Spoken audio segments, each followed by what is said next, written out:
ಅಲ್ಲಮಾಪುರದವ್ರಿಗೆ ಹೇಳ್ತಾರೆ, ಎಂಥದ್ದು ಕಂಗಳಲ್ಲಿ ಕರಸ್ಥಳದ ನೋಟ ಅಂಗವಿಕಾರವೆಂಬುದಲ್ಲಿಯ ನೋಡ, ಮನದ ಕೊನೆಯ ಮೊನೆಯ ಮೇಲಣ ಅನುಭಾವ ಗಮನಗೆಟ್ಟು.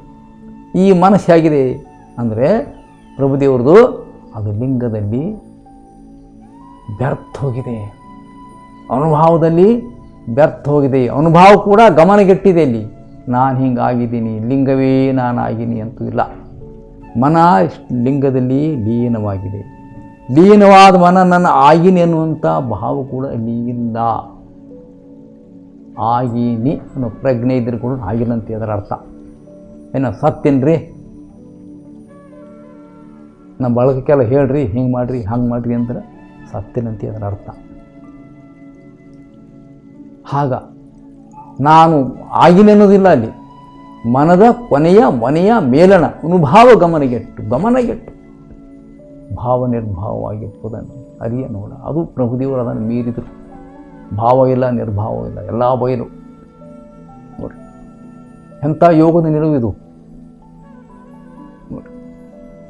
ಇಂಥ ಮಹಾಗುರು ಬಸವೇಶ್ವರರು ಇಂಥ ಮಹಾ ಜಂಗಮ ಚೇತನ ಅಲ್ಲಂಪ್ರದವ್ರನ್ನ ಕುರಿತು ಹೇಳ್ತಾರೆ, ಪ್ರಭುದೇವರಿಂದ ನಾನು ಬದುಕಿದ್ದೇನೆ. ಇಂಥ ಯೋಗಿ ಮಹಾಪುರುಷ ಮಹಾಮನೆಯಲ್ಲಿ ದಯಮಾಡಿಸಿದ್ದಾರೆ, ಅವರಿಂದ ನಾನು ಬದುಕಿದ್ದೀನಿ ಅಂತ ಬಸವಣ್ಣ ಹೇಳ್ತಾರೆ.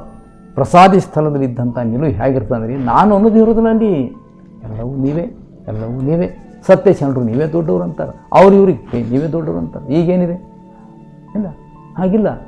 ನಾನು ಕುರ್ಚಿಯಾಗಿ ಸಣ್ಣದಾಕಿದ್ರಿ, ನೀನು ಕುರ್ಚಿಯಾಗಿ ಸಣ್ಣದಾಕಿದ್ರಿ, ಮೊದಲು ನನ್ನ ಹೆಸರಿಗೆ ಎತ್ತಿಲ್ಲ, ಮೊದಲು ನಿನ್ನ ಹೆಸರಿಗೆ ಎತ್ತಿಲ್ಲ ಅನ್ನುವಂಥ ಭಾವನೆ ನಾವು ನೋಡ್ತೀವಿ. ಈಗ ನಾವೇ ಅಂತೀವಿ, ಹಂಗೆ ನಾವು ಕಡಿಮೆ ನೋಡಿದ್ರಿ ಅವರು ಅಂತೀವಿ. ಇವು ಎಲ್ಲ ಇರಲ್ಲ ಶರಣರಲ್ಲಿ. ಹೀಗೆ ಎಲ್ಲಿ ಇತ್ತು ಅದು ಶರಣ ತತ್ವ ಅಲ್ಲ. ಯಾವುದೇ ವೇಷದ ಹರಿ ಹಾಕ್ಕೊಂಡು ನಾವು ಬಸವಾದಿ ಶರಣರನ್ನಕ್ಕಿಂತ ಮ್ಯಾಲಿದ್ದೇವ್ರಿಂದ ಬರಲ್ಲ. ಹಂಗೆ ಬದುಕಬೇಕು. ಈ ಒಂದು ಇದು ಪ್ರಭುದೇವರನ್ನು ಕುರಿತು ಬಸವಣ್ಣವರು ವರ್ಣನೆ ಮಾಡಿದರೆ ಪ್ರಭು ಸಂತೋಷಪಟ್ಟು, ಅಲ್ಲ ಬಸವಣ್ಣ ಅಂತ ಮಹಾಗುರು ಹಿಂಗಂದಾರ ಅಂತ ಹಿಗ್ಗಲ್ಲ. ಅವ್ರೇನಂತಾರೆ ಗೊತ್ತಾ, ಬಸವಣ್ಣ ನನ್ನನ್ನು ಯಾಕೆ ಇಷ್ಟು ಬಣ್ಣಿಸ್ತೀರಿ, ನೀವು ಸಾಮಾನ್ಯನ ಸರ್ವಾಂಗ ಪರಿಶುದ್ಧವಾದ ಪ್ರಸಾದಿ, ನೀವು ಸಾಮಾನ್ಯಲ್ಲ, ನಾನು ನಿಮ್ಮ ಕದ್ದ ಇದ್ದೀನಿ, ನಿಮ್ಮ ಕರುಣೆ ಪೂಸಿದ್ದೀನಿ ಅನ್ನುವಂಥ ಮಾತನ್ನು ಅವ್ರು ಹೇಳ್ತಾರೆ. ನೋಡಿ ಹೇಗಿದೆ ವಚನ ಪ್ರಭುದೇವ್ರದ್ದು. ತನು ದಾಸೋಹ ಅವಯಂಗಳೆಲ್ಲವೂ ಆಚಾರ. ಯಾರ್ದು? ಮಹಾಗುರು ಬಸವಣ್ಣವ್ರದ್ದು. ತಿಳ್ಕೊರಪ್ಪು, ಲೋಕದ ಜನತೆ ಬಸವಣ್ಣ ಅಂದರೆ ಏನು ಅಂತ. ತನು ದಾಸೋಹ ಅವಯವಗಳೆಲ್ಲವೂ ಆಚಾರ. ದಾಸೋಹ ಅಂದರೆ ತಾನು ಇಲ್ಲದಂಗೆ ಆಗೋದು.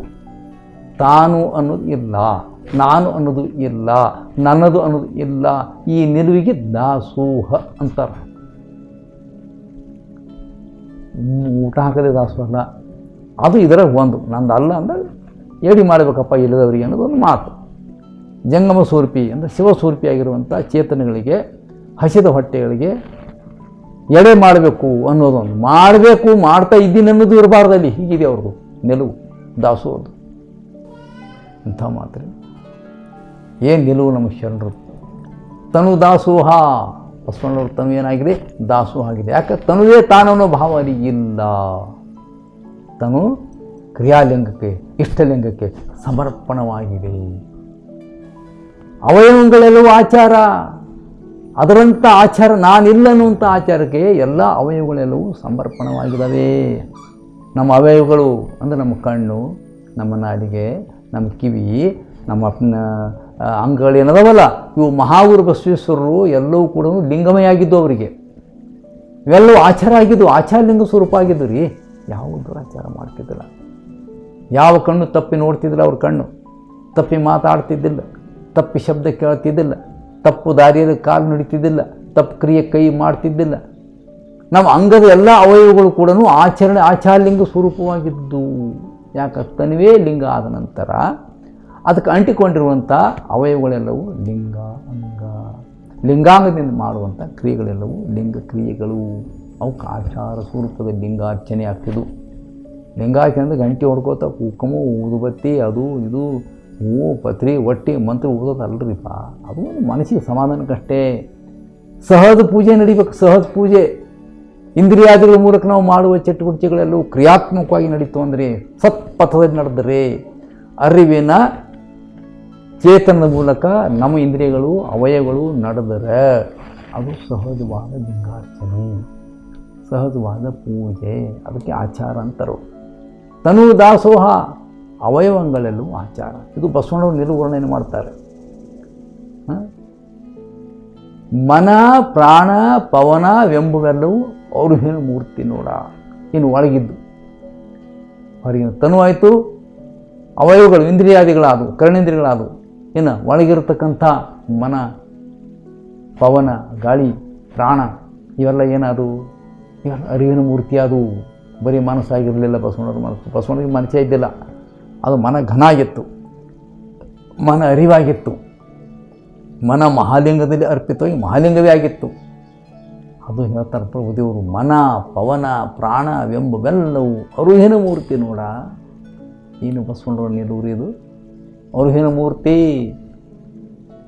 ಏನೇ ಬರೀತಾನೆ ಏನು ಚಿಕ್ಕಂಗ ಪುಸ್ತಕ ಬರೀತಾರೆ ಕೇಳಿಸ್ಬೇಕಂತೇಳಿ. ಒಂದು ಗಂಗ ತಯಾರಾಗಿದೆ ಈಗ. ಅದು ಇತಿಹಾಸದಲ್ಲಿ ಮಾಡ್ಕೋತ ಬಂದರೆ ಇವತ್ತು ಅವರು ಜೀವಂತದ ಪ್ರಭಾವ ಬೀರ್ತಾರೆ ರಾಜಕೀಯ ಮಂದಿ ಮೇಲೆ, ಮಾಧ್ಯಮಗಳ ಮೇಲೆ. ಬೇರೆ ನಾವು ಇಂಥವ್ರಿದ್ದೀವಿ ಅಂಥವಿದ್ದು ನಾವು ಹೇಳಿದ್ವಿ, ಪಂಡಿತರಿದ್ದೀವಿ, ಸಂಸ್ಕೃತ ಪಂಡಿತರಿದ್ದೀವಿ, ಆ ವಿದ್ವಾಂಸರಿದ್ದೀವಿ, ನಾವು ಭಾಳ ಸಂಶೋಧನೆ ಮಾಡಿದ್ದೀವಿ, ನಾವು ಹೇಳಿದ್ದೆ ಖರೆ ನಂಬಬೇಕು ಜನ ಅಂತ ಹೇಳಿ ಈ ಜನಗಳ ಪ್ರಭಾವ ಹಾಕಂಥ ಜನ ಹುಟ್ಕೊಂಡದೀಗ.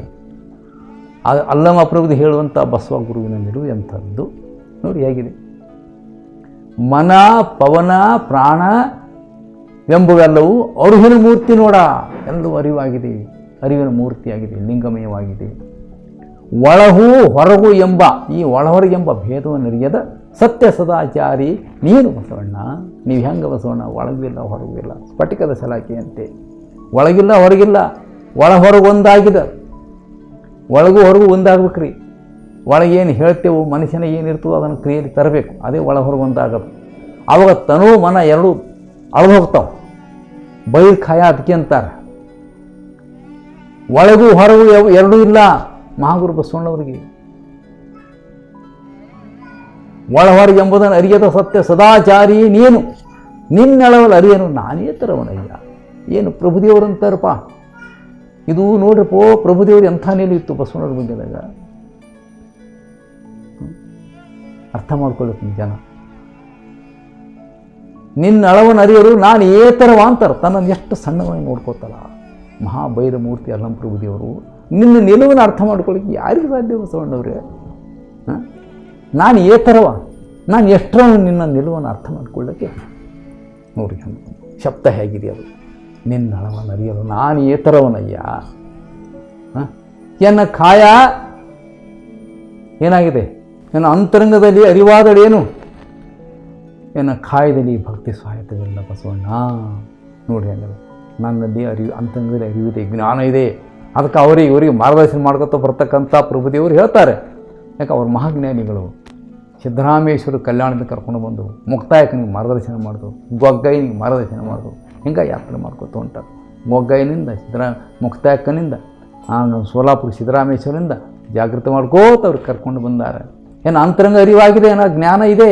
ಅದು ನಿಮ್ಮ ಹಂಗೆ ನನ್ನ ಕಾಯದಲ್ಲಿ ಭಕ್ತಿ ಇಲ್ಲ, ಎನ್ನ ಕಾಯದಲ್ಲಿ ಭಕ್ತಿ ಸ್ವಾಯತ್ತವಿಲ್ಲ. ಭಕ್ತಿ ಬಸವಣ್ಣ ಪ್ರಭುದೇವರ ಭಕ್ತಿ ಕೊರತೆ ಕಾಣ್ತೀವಿ ನಾವು. ಅಧಿಕಾರವಾಣಿಯವ್ರದ್ದು ಜ್ಞಾನ, ಮಹಾಪುರುಷರು, ವೈರಾಗ್ಯದ ಮೇರು. ಏನ ಕಾಯದಲ್ಲಿ ಭಕ್ತಿ ಸ್ವಾಯತ್ತವಿಲ್ಲ, ಅಂತರಂಗದ ಅರಿವಾದಳು ಏನು ನನಗೆ? ಕಾಯದಲ್ಲಿ ಭಕ್ತಿ ಇಲ್ಲ. ಅದರ ಬಸವಣ್ಣ ನೀವು ಸರ್ವಾಂಗ ನೋಡ್ರಿ, ಸರ್ವಾಚಾರ ಸಂಪನ್ನ ಬಸವಣ್ಣ. ನಿನ್ನಳವನ್ನು ಅರಿಯಲು ನಾನು ಏತರವನಯ್ಯ. ನೋಡಿ ಎಂಥ ಮಾತು. ನಿನ್ನಳವನ್ನು ಅರಿಯಲು ನಾನು ಏತರವ, ಎಷ್ಟರವನು. ಯಾರು ಹೇಳಿದ್ದು? ಯಾವುದೋ ಮತ್ತಾರು ಅಲ್ಲ, ಅಂಥವರು. ಇದು ಮಹಾನ್ ವ್ಯೋಮಕಾಯ ಸಿದ್ಧ ಅಲ್ಲಮ ಪ್ರಭುದೇವರು ಹೇಳಿದ್ದು. ಕರ್ನಾಟಕದ ಈ ಮೂಲೆಯಿಂದ ಕಾಶ್ಮೀರದವರೆಗೆ, ಹಿಮಾಲಯದ ಪರ್ವತದವರೆಗೆ 12 ವರ್ಷಗಟ್ಟಲೆ ಸಂಚಾರ ಮಾಡಿ ಅಲ್ಲಿ ಹೋಗಿ ಅನೇಕ ಕಾಲ ಶಿವಯೋಗ ತಪಸ್ಸು ಮಾಡಿ ನವನಾಥ ಸಿದ್ಧರಲ್ಲಿರುವಂಥ ಗೋರಕ್ಷನಾಥನಂಥವರಿಗೆಲ್ಲ ಶರಣಾಗತಿ ಮಾಡಿಸಿಕೊಂಡು ಅವರೆಲ್ಲರಿಗೂ ಶಿಷ್ಯತ್ವ, ಅವರೆಲ್ಲರನ್ನ ಮಹಾಸಿದ್ಧಿ ಪುರುಷನ ತನ್ನ ಶಿಷ್ಯರು ಮಾಡಿಕೊಂಡಂಥ ಮಹಾಮೀರು ಅಲ್ಲಂ ಪ್ರಭುದೇವರು. ಅಂಥ ಪ್ರಭುದೇವರು ಬಸವಣ್ಣ ಕುರಿತು ಹಿಂಗೆ ಹೇಳ್ತಾರೆ. ಅನ್ನಕ್ಕೆ ಆಲೋಚನೆ ಮಾಡಬೇಕು ನಾವು. ಆತ್ಮಾಲೋಕನ ಸಣ್ಣ ಪುಟ್ಟ ಮನಸ್ಸು ತೆಗೆದಾಕ್ರಿ.